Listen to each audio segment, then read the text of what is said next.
Dr. Abdullah, Yes, what ISRIN stand for? ISRIN stands for International Sustainable Research and Education Network.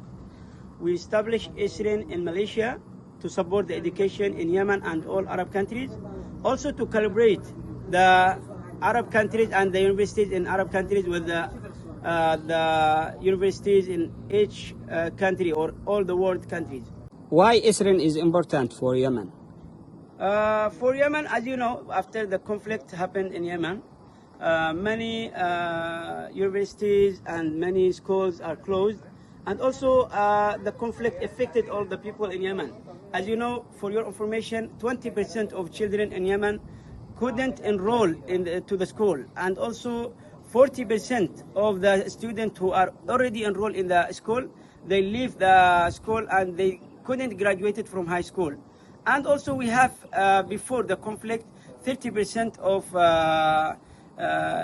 illiteracy, because of the before difficulties in Yemen.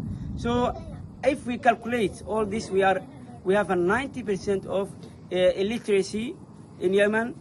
How we are going to, to support this one? How we can help the country and help our nation and our people in Yemen? We have to establish ISRIN, and we need many NGOs also in different countries to support education in Yemen. Not only ISRIN, we hope that many NGOs will support the education in future. Thank you.